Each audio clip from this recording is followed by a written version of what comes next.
on. Good evening. Today is Monday, June 13th. This is the Village of Golf Manor Council. I have those of you who are here join with me to stand as you're able. Pledge allegiance, please. Pledge allegiance to the flag of the United States of America and to the republic for which it stands, one nation, under God, indivisible, with liberty and justice for all.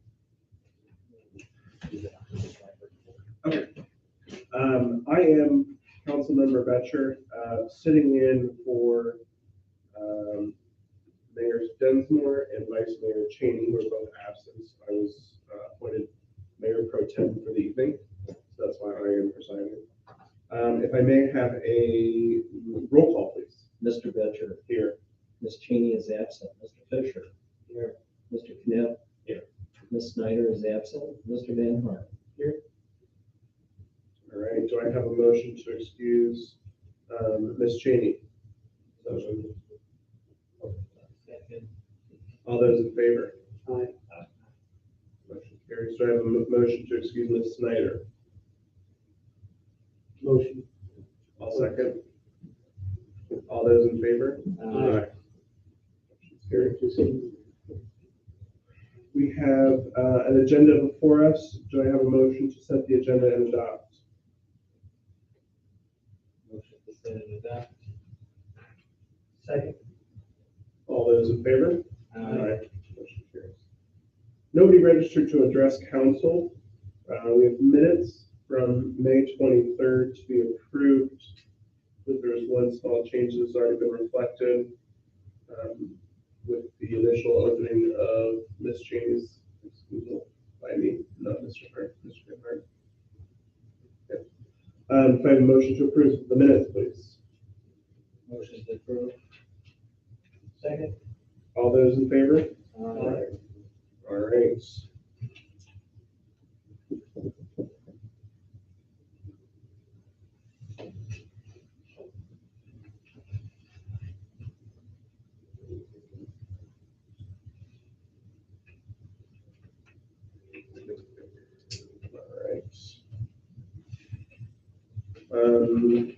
Does not have representation from Deer Park, but there is a fire district report attached to the agenda. Yeah, Chief Meter was planning on being here this evening. I'm guessing that there's an emergency that he's at the moment. There's a lot of emergencies out there. So the report was pretty explanatory. In fact, I sent it out to you guys, I think on Thursday of last week, so you could read through the detail. They are trying to assemble turnout time average with a 90-day sample size, so they're starting to run those numbers. I was told by Sergeant Reed this morning that, I think it was yesterday, they had call after call after call in the village for Deer Park Silvertown, and they were able to keep up without any mutual aid. So that's pretty impressive that they're able to hit that for us. Drive time averages are also a part of that report. Also, the other thing that I thought was very striking is, as a part of our agreement, we needed to guarantee about $60,000 in soft billables to the district for us not to have to expend additional money to them at the end of the year. It looks like we are on track to do that for this year. I can't remember the report right in front of me at the moment, but that's encouraging that it looks like we're not going to have any extra expenditure there. So that will be the report for that. Great. Wish them well on wherever they might be. No mayor's report, so we'll turn it over to Mr. Hurt for the administrator's report. Okay, asphalt installation on Vera, Short Oak Brook, and Short Fair Oaks has been completed. It's really good. It's a nice smooth raceway now.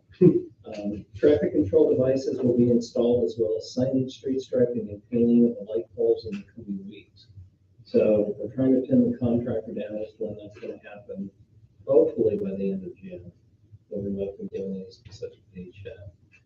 Another improvement that Mr. Fisher and I had a conversation a couple evenings ago about was the completion of the walkway ramp that goes from Vera Avenue over into Amberley Village. I don't know if you've got some feedback from some of the residents on that. No, so the feedback was that our park is very good. We did it in place for it, and everybody's enjoying it. And Amberley had terrible. So that's what happens when people suddenly see how good it can be. It's really confident that we're on board. And hopefully we'll have enough people sending an email before we do something about it.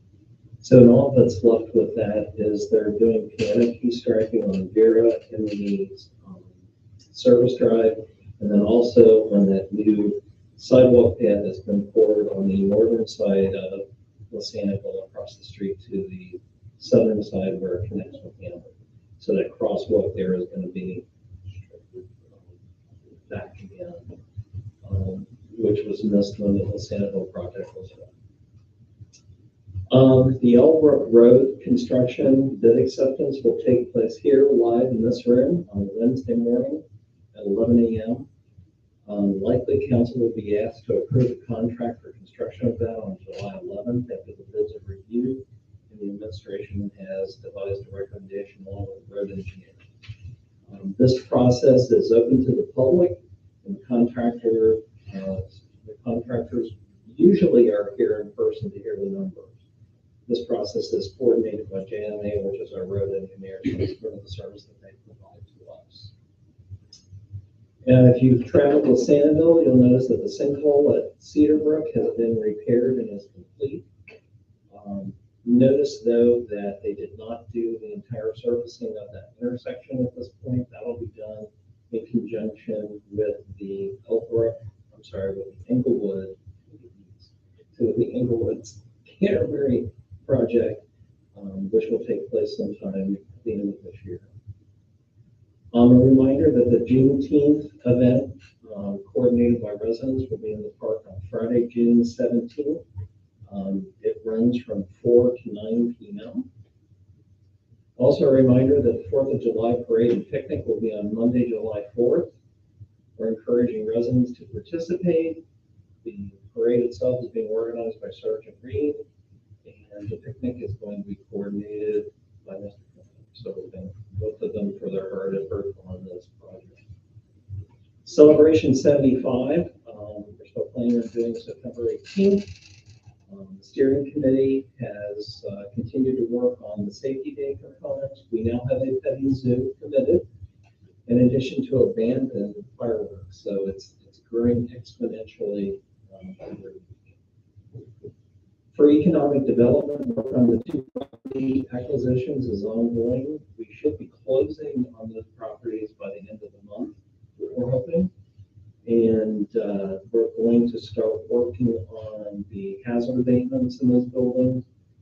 And we'll keep council advised of this as this goes on. Good piece of news that we got was we were wondering how the funding was going to work, whether or not we had to front it and then get reimbursed by the county. The county is actually going to pay us for it up front, and then we get to disperse it. So that really is a good thing. Health insurance enrollment is in process until June 17th. So that will conclude at the end of this week. That is a huge process every year to review the plans, determine what the cost is going to be to the village, and then make sure that that's a part of our fiscal and budget for the next year, and then actually implement that with the employees. So far, we've not received much in the way of feedback in terms of, and then we have probably half of the forms are back at this point, so that's moving along.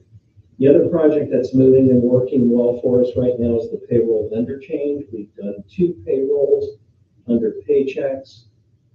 which is our new vendor. Council will be the next one that gets done under Paychecks.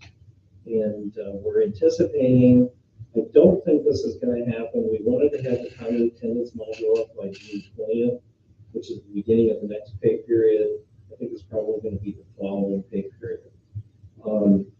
It's an enhanced system where we will be able to use it as a scheduling system. So where Sergeant Reed is currently doing that in Google Docs, we will actually have software that is easily revised by him to reflect actual schedule changes that take place in real time. And then we can compare that to time work, which will help us in doing our reporting and projecting accelerate issues. So that is really, really good things for us. That's working. The final thing I have is, I think this is probably the best unkept secret in Greater Cincinnati. We have a fiscal officer. I've made the recommendation to the mayor after interviewing a number of people that Mr. Pridnoff be our next fiscal officer. His position will focus only on the fiscal position, so he won't be an assistant administrator. There's a lot to learn and a lot to bite off at this point because we've got lots of projects that need to get done. And I'm already making a list for everything. But with the advent of that, Mr. John, would you like to speak to the process that needs to take place? Yeah, the charter says that the mayor makes a recommendation and council approves the recommendation. But prior to that, it says that the administrator will conduct interviews and make a recommendation to the mayor, which as you have done. The mayor has concurred in the recommendation. I think he sent it over to Mr. Betcher. So Mr. Betcher can make the appointment this evening as mayor pro tem, then a motion by council to appoint Mr. Pridnoff. So I will make the motion to appoint Mr. Pridnoff to the position of fiscal officer effective July 1st, 2022. It's a voice vote, all in favor. All in favor? Aye. Aye. Great. Motion carries. Congratulations. I'd like to welcome you aboard.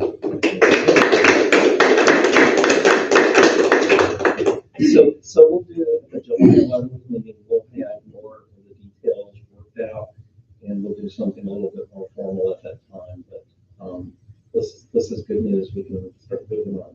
Do we have an email or text for the mayor that we can put in there? Yeah. That's what we'll pen that for the minutes and show it as formal appointment. Or anything's on board. And let's see.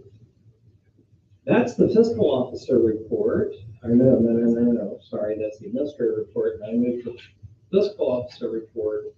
I'm not going to go into the nitty-gritty details because I just did that for this whole group in the last meeting. So I'll say that the whole narrative of the May 2022 financial report will be in the minutes from the finance committee.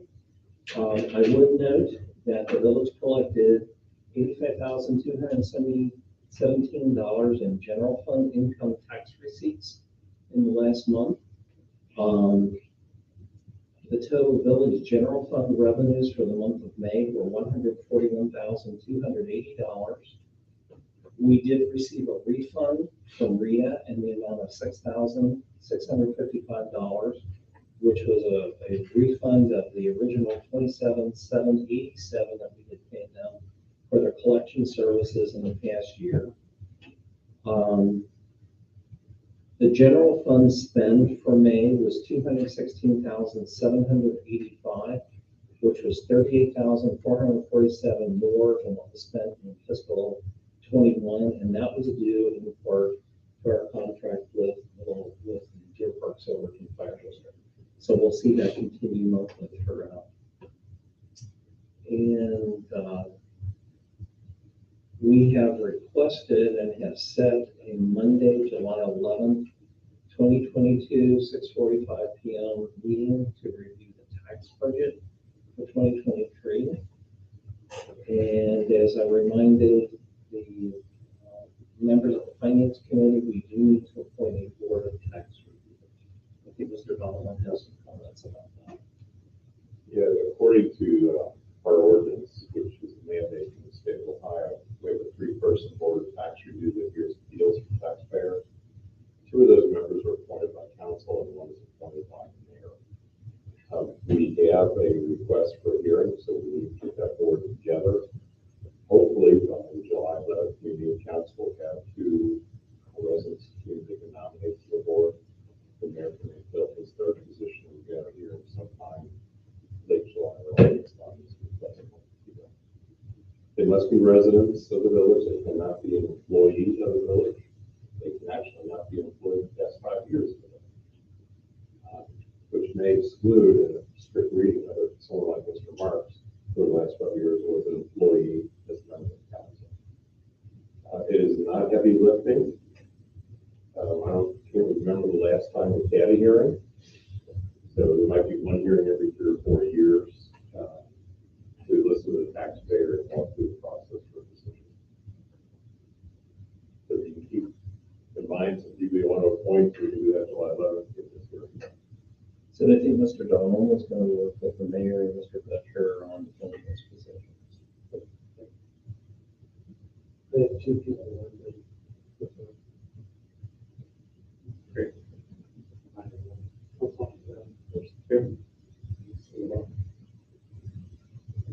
And that would be the end of my report for this evening, unless there's any questions. All right. Mr. Donnelly. Please. Actually, please. Oh, please, I apologize. Mayor Court report. The mayor's court report for the month of May 2022, total to the village, $3,184. Total to the state, $880. Or $36 total to other, which brings the total revenue for the month of May $4,100. That is the end of the mayor's report. Motion to accept the mayor's court report. So moved. Second. All those in favor? I also have a few other items on the activity report. For the month of May, the police department responded to 284 calls for service. Again, it seems the majority of the calls are officer generated, things such as traffic stops or follow-up investigations. The number is down a little bit. As Ron touched on earlier, we have an officer resigned from the police department.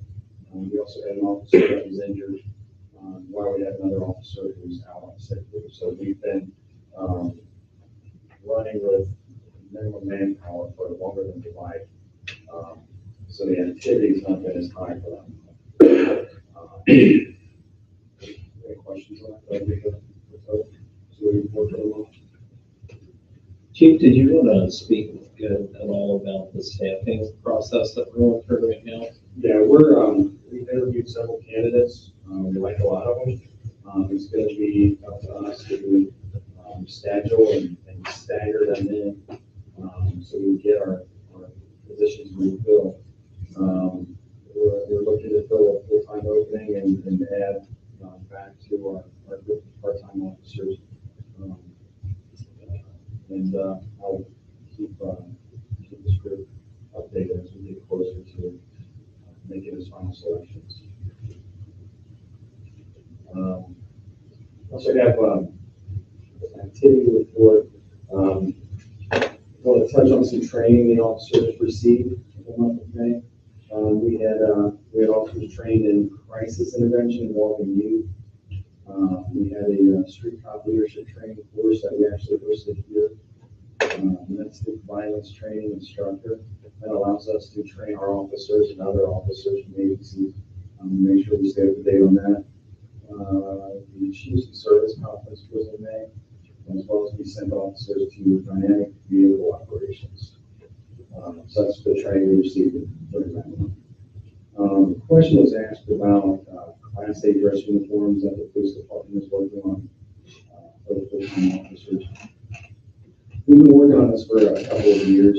Last year, we began the process. We got Class A, the leather gear, the shoulder belt, the holster, the belt that goes outside of the dress code, shoes, Now we're doing the second part, which is the formal jacket, pants, shirt, tie, hat.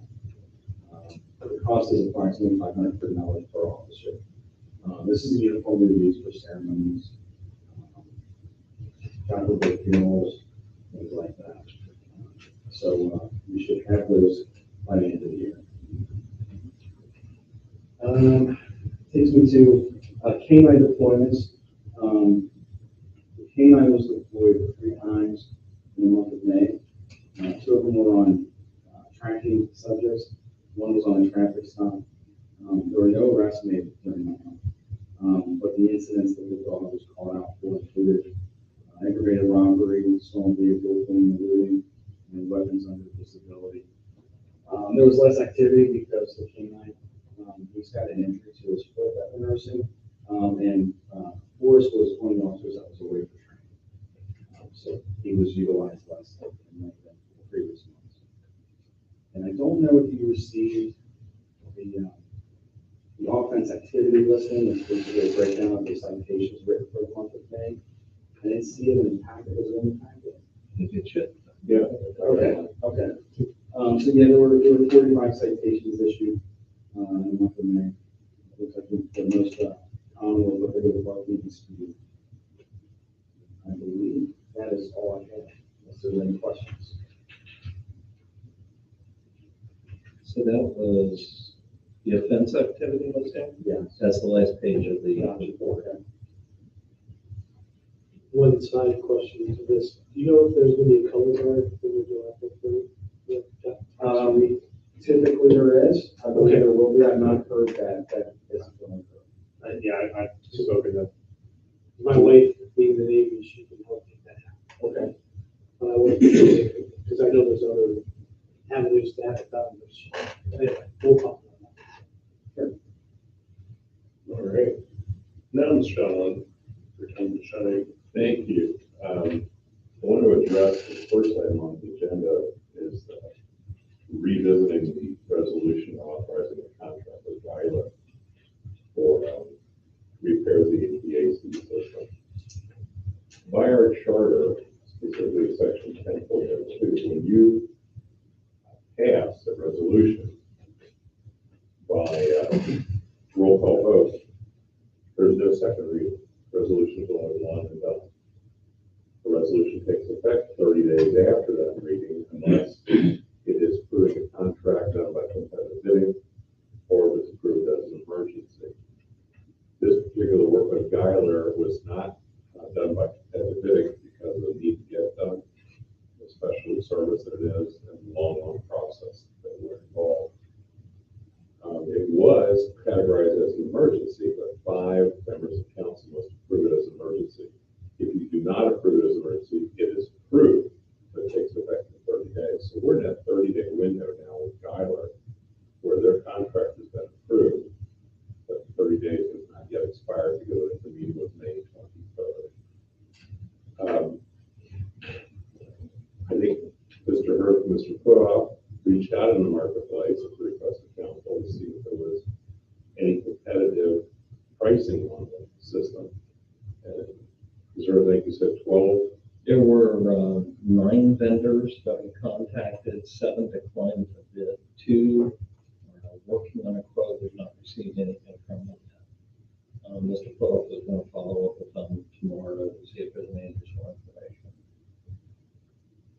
I don't know in your own business practice what you're finding, but particularly in the trades, a delay does nothing but cost money because they're trying to order parts, they're trying to get parts in, they're trying to get labor set up, they're trying to get things scheduled. If you did not want to go forward with the Guyler resolution, you would have to rescind it. Not a second reading, you would just rescind it and we start over, which would put us out in July to get a contract approved. Not in the building day in and day out, you know how critical it is.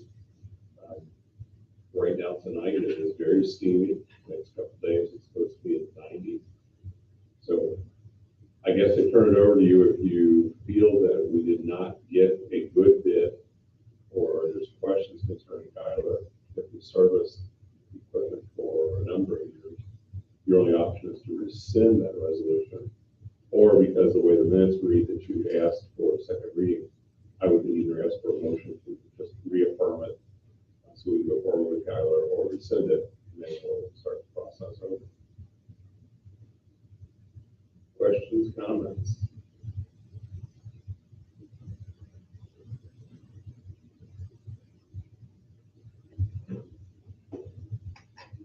So we've used them before, For, I think, several years they have been our, and they've been band-aiding it and wiring it back together. So we engaged Manor in 2016 because there was another vendor who was showing up, looking at it, saying, looks good, and then they'd leave. And then we would have multiple issues throughout the year.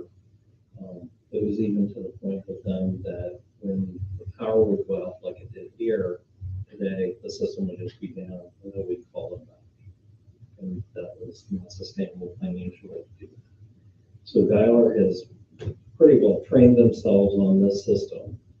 What we're finding is that we have this discussion with these 7 other folks, they just don't do chiller systems anymore. So the other 2, I can't remember, I think the private company, or the smaller company, I should say, is probably, I want to say it's like they're doing this through a larger vendor. So right now, there's an issue with getting parts for just about everything. So we're at the mercy of waiting for them to come back with what it is. I still believe that Guyler knows the system. We're not starting from scratch with them on learning the system and trying to figure out what's going on. I think we've been through a lot with this air conditioning system that we know what it needs at this point. Originally, we were being talked into replacing it, getting rid of it, putting something new in. It's all covered in asbestos. So to do that, we would have to close this building down for quite a period of time to remove all the asbestos to do anything like that. So it makes sense to fix the system that we have, because it doesn't become cost prohibitive. and has Kyler started up acquiring parts already? Through having the beginning contract, or hard to say? I haven't signed the contract yet, but they're ready to pull the trigger and they're holding the price for us. And then if we did rescind it, and then decide to take another bid, which is not what it's invested, it would push it back a little. Yeah, the next time you get together is July 11th, 4 weeks out, so the earliest date would be approved. So that the earliest date of the contract could be signed, if it's approved that night, waiving the 30-day clause. If we go July 11th, then we'll still have 5 members present to vote. Then it takes effect in August.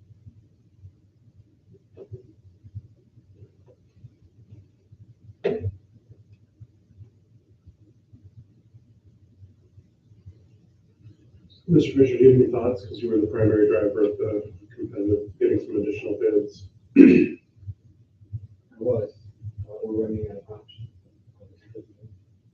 And, we're on trying to get some bids, but I also think we're taking some time, so I think the best thing we have on the table is just for the real.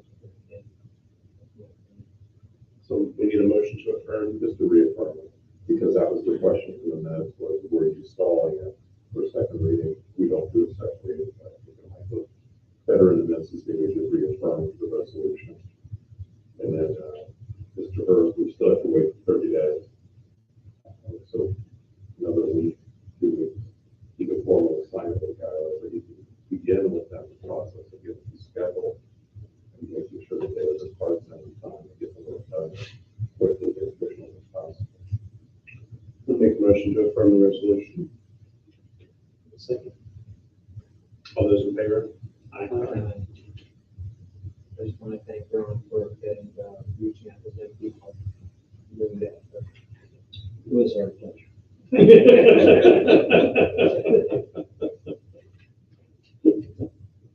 Before I go to the next item on the legislation, that reminds me that we do need to set the public hearing to Monday, July 11th, 2022 at 6:30 p.m.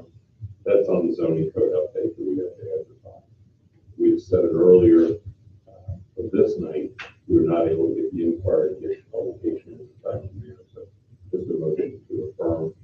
setting that hearing for 6:30 PM on July 11th. Do I have a motion? Motion to approve. Second. All those in favor? Quick question, do we need to do one for the tax budget hearing? We'd already done that. Okay, perfect. The next item on the legislative agenda is resolution 2022-22. I have a motion to read that by title only. Motion to Second. All those in favor? And this is a resolution providing for the submission to the electorate of a 4 mil renewal property tax levy for current operating expenses in the municipality. May I have a motion to approve that? Second. Motion to approve. Second. This is the second step in the two-step process to put our 4 mil renewal, 5 mil, 5-year levy, but it's 4 mil renewal, so it's not an increase in taxes. Put it on the ballot in November. The filing deadline is actually August. We have our certification from the audit. And so we're taking this next step. We file it with the board of elections, so we're well in advance of the filing deadline in August, so we'll be on November 8th. And again, it states in the resolution, and the information goes out on the levy will be, this is not a tax increase. When those are originally approved, which could be 15, 20 years ago, the amount that you can collect is set at that time.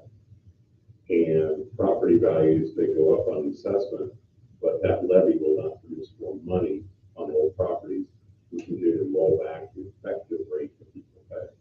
So the 4 mil effective rate right now might be close to 3.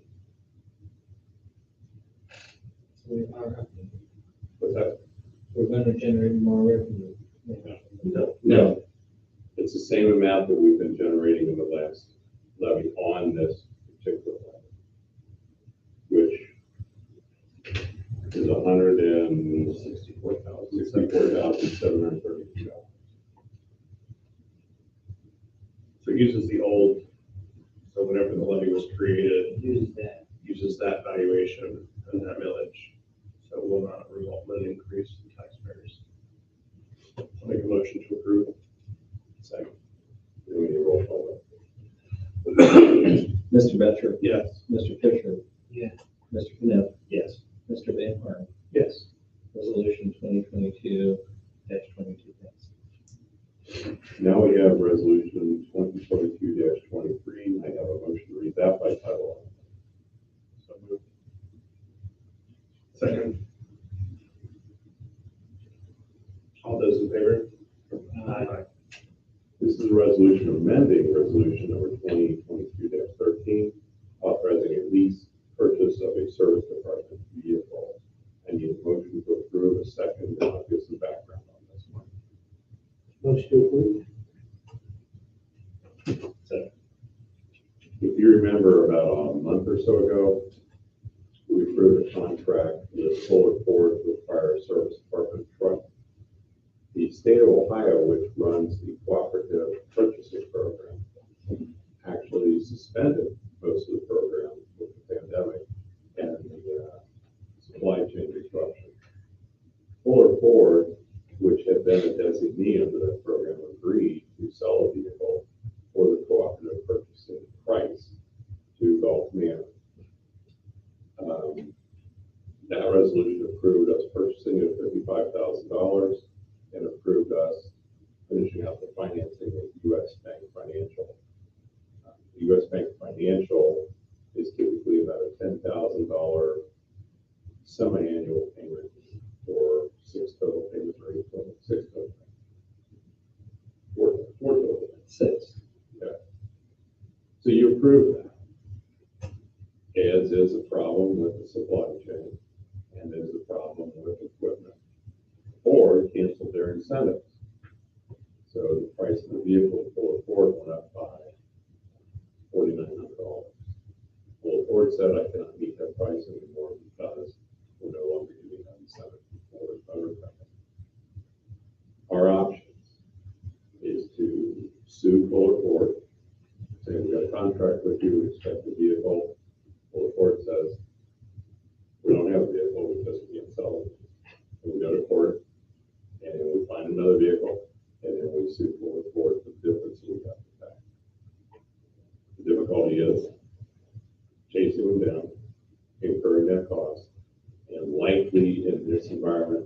experiencing, but the company bought that new vehicle, it would be higher price than picking $2,900 to this vehicle.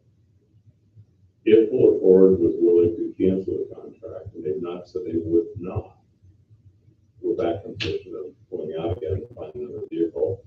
And what everybody's saying is new vehicle prices expect to be 10 to 15% higher than the manufacturer. Easy math on that is we lose that savings. It's frustrating. We have the integrity of contracting. We feel like I signed it. You say give it to me, now sell it to me. But the reality of the marketplace is they can't sell at a loss. They say either you take it with this added price or we cancel it, and then we're left to go find another vehicle with potential delays in the market because of the delivery. We did this several months ago. We're going to do the delivery would occur here in the fall. That's how far behind. There's a legal term for it, but I don't know if we're broadcasting. We are. Okay, I won't use that legal term, but it's the reality of where we are. So if we approve this, we're authorizing an additional $4,900. We are not reaffirming in this resolution U.S. bank co-financing. We've already done that. As you know, if I handed that back in, Mr. Thatcher will excuse himself from their conflict of interest. Only have 3 of you here tonight, we would not be able to go forward with it. And I think he was loosely questioning both from U.S. Bank and from Fuller Ford that we delay it for July. That was going to be a question. As long as that we're not voting on going with U.S. Bank again. Yeah, our language in the prior resolution was authorizing the finances through U.S. Bank and authorizing the village administrator to execute whatever documents were necessary with U.S. Bank. So we would go back in our letter to U.S. Bank that I have to write and say this was approved by resolution number 2022-23. The pricing that they've now given us on the price itself remains the same. The interest rate is the same. It's slightly increased of the additional $4,900. Part 2 of my question, or not so much a question, is statement to clarify. You said it was incentives from Ford to the dealer. I want to just clarify that this is not a dealer markup. Correct. That's what we were told. Okay. I know from personal experience in over years of representing auto dealers and representing auto dealers that were government contractors. When they put in that bid price, and they rely upon Ford, GM, whomever on their end to provide the government incentive. So when they price it out for those bulk sales, they're relying upon what Ford is going to kick in, what they're going to do, skinning down their rates to be able to sell those vehicles. They make money with the volume of vehicles they're able to guarantee that they can sell in a period of a year.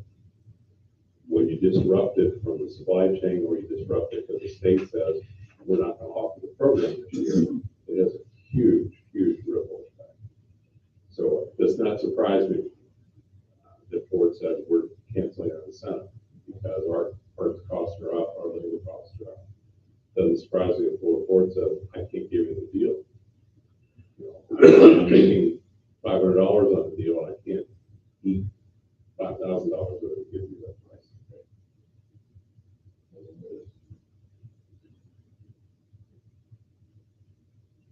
As long as I'm clear to support, Yeah, the tax. not within the conflict of interest. I just saw such additional documentation for Ford U.S. Bank program release. That's gonna stop them in 2 weeks from not being another $4,000. Nothing. The contract may not be anymore. That's a legal term for that. I'm not going to say it out loud. The cost of suing exceeds the additional cost of the. This is the actual resolution. We're reaffirming 2022-13 to increase it from 54,000 to a maximum of 60. And all other terms and conditions are hereby ratified and approved, taken out from language of the U.S. Bank funding. Even with section 6 on there. Okay. I'll make a motion to approve that. Are we still locked in? Do we have a rate lock with US Bank? Yes, U.S. Bank rate lock is there through, I think, the end of the month. Correct. So we would lose that by going out to July 11th. interest rates are not going down. So there's a whole lot of reasons to not like what we're doing, but it's the best of some bad options. It is. Second. Not to mention, if we push off getting a truck because it gets screwed up. It's really close to it. Okay. Well, you over into the problem too, of how much more we're gonna spend to repair the old one till the new one comes in. So Mr. Knapp was a second. Either roll call vote or I'll deal with the roll call vote. Let's see, Mr. Vetcher. Yes. Mr. Fisher. Yes. Mr. Knapp. Yes. Mr. Manor. Yes. Resolution 2022-23 passes. I believe Mr. Donovan has new legislation for both of those. I substitute your name in there as Mayor Pro Tem. And that's all the bad news I have for the next on that. Great. Mr. Van Harn, executive committee report, please. Yeah, we had 5 things on the agenda tonight. Couple things for council to vote on or basically endorse. First one is our discussion about the license plate readers. We had another discussion about their value to the police department and the village. You want to read that motion we had, Ron? Sure. Why don't you go ahead and I'll find it. Okay, so basically, we're going through with it. It's a police matter to be able to do that, but we're asking the council to endorse the license plate reader program. I guess it's called license plate board.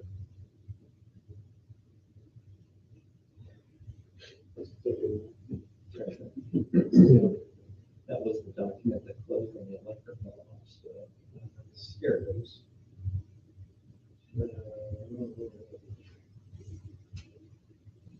So it was a motion to recommend the council endorsement of utilization of the flock safety health guard system.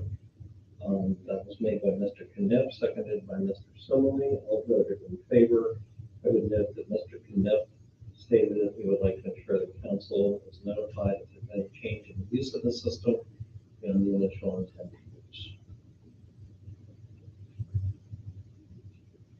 So we need a motion to approve from council. Sure. Actually, council would move to endorse the use of the. To accept the recommendation from the section.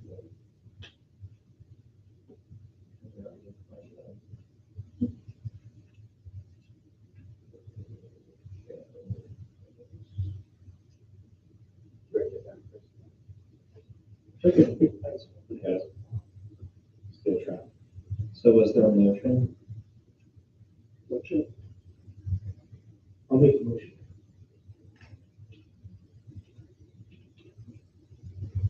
Is there a second? So I'll make Betty's blue list. I'll second. All those in favor? Aye. Any opposed? Motion carries. Okay, thank you. We also are looking for an endorsement for the HEAR program, which is the employee performance review system. You know, we've all heard about it. And in keeping with strategic planning and how it falls into that, and also the idea of making the village of Gulf Manor a great place to work. Also helping our administration be guided on how to guide employees. Employees also knowing their jobs and being motivated to feel success throughout their year and be reviewed. So we're asking again that this is mostly implemented, but it continues. But we wanted an endorsement. I'll make the suggestion to endorse it. Council also. Need to read that one too, Ron, or just? I can do that. Motion to recommend the council endorsement and utilization of the performance appraisal system.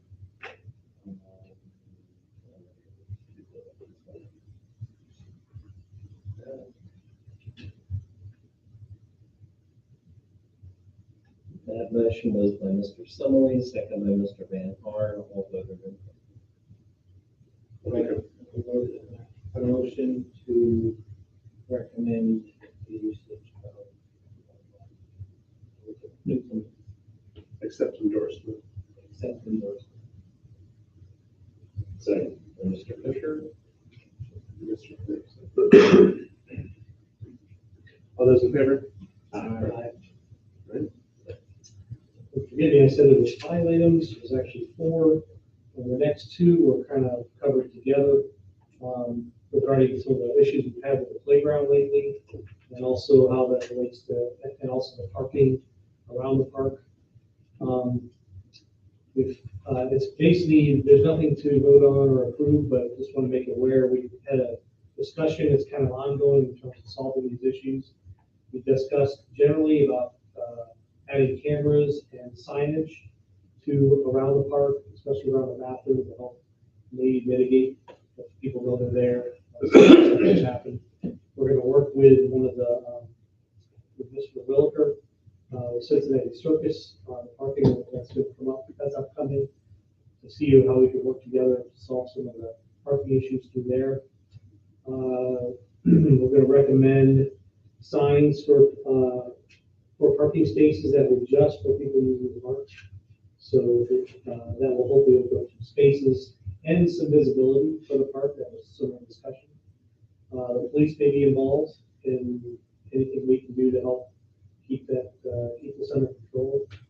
And we discussed possibly considering as part of the discussion using the newly acquired properties, and instead of grass, but gravel and maybe landscape around it to offer some more parking for them. Now, that's up for discussion. It's just part of it. So, but we don't have to do anything on it. It's still ongoing. And that's end of report. Planning Commission report. Planning Commission did not meet for the month of July. Next scheduled Planning Commission meeting is Monday, August 1st, 6:30, pending any business. Ms. Cheney is not here for the Community Engagement Committee. I don't know if there's any report for that. No, since we had met on May 17th, June 7th, really nothing had occurred. Mr. Fisher and I had that discussion. Prior to that meeting, we decided not to hold it since Ms. Cheney and Ms. Snyder were both on vacation. The next community engagement meeting needs to be scheduled. However, doing it prior to the next council meeting throws it into the July 4th week, and everything that week's all screwed up anyway. So I don't know if we want to go ahead and schedule it for later in the month, if you have a preference, or if this is something you would like us to throw a message out there and ask the committee what they want to do.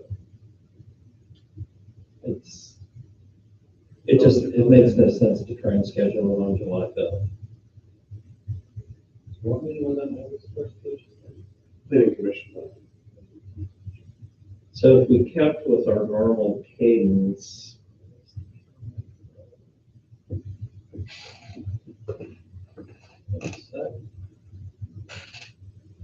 it would be the Tuesday prior to the 4th Monday, so it would be Tuesday, July 19th. So we could throw that date out there and see if it sticks. So do you want to make a motion to do it on Tuesday, July 19th? Yeah. Motion to have the community engagement meeting on 9:30.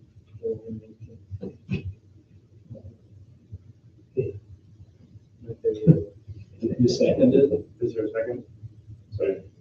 All those in favor? Aye. Aye. Motion carries. No.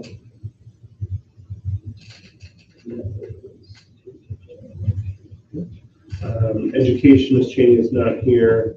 Communication, Ms. Snyder is not here. Nonprofit, Mr. Fisher, no report.